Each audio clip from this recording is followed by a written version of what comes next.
Hello, everyone. My name is Christopher Jubert, and the topic that I've chosen for my business keywords one is copyright and copyright infringement, and also using the fair use for copyright.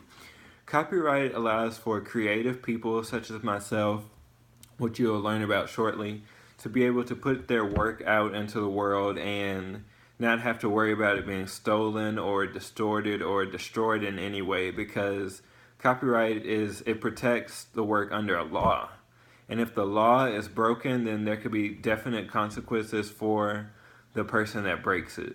The copyright law states that if a person's copyright is infringed, that they are liable to be sued by the victim, and the victim can sue the person that infringes on their material, and they can have some consequences that are not good, such as fines, which can start from $200 up to $150,000, depending on the severity of the situation.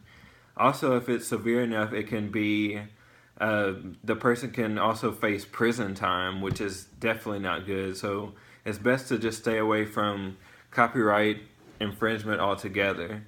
As stated by the article, the consequences for violating copyright law, that's what it expresses throughout the whole entire article pretty much. It just says like all the dangers and difficulties of using copyrighted material in like your day-to-day life that you don't own. So you want to make sure you have the definite rights to be able to distribute the material, and just so you don't get sued and have to deal with fines and things of that nature. But copyright also deals with unpublished work. It doesn't have to just be a published work. It could be like an unpublished novel, which is the example that I'm going to give you today. I've been working on a novel since the end of 2016, I want to say.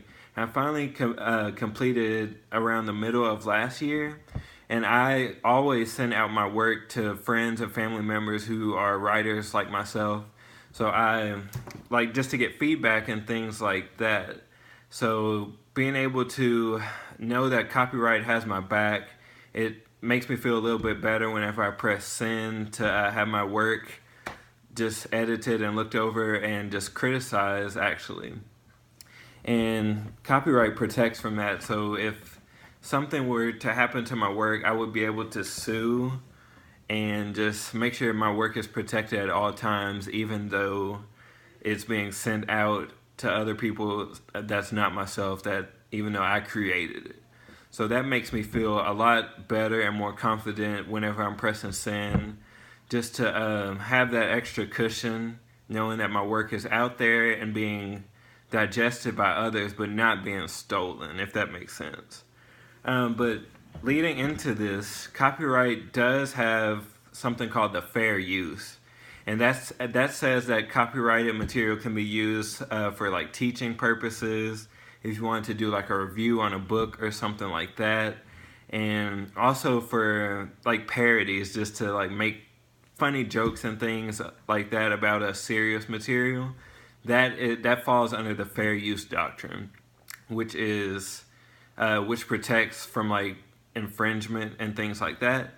So to use copyrighted material, you want to make sure it falls under the fair use. If not, you could face serious consequences for just for infringing the material, and you don't want to have like prison time or fines or anything like that. Just want to make sure you have fair use at all times whenever you're dealing with copyright. And copyright is just like a vital part of the creative workspace. That goes from media, music, books. It just everything that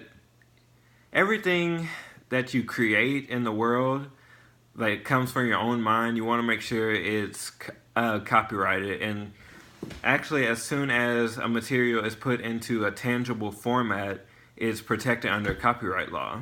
So copyright just protects people and their ideas, and without copyright, the world we would see a lot more of the same ideas around, just different variances of them, and it's just a good cushion to have, and creatives such as myself really do appreciate it, And thank you so much for listening. Thanks.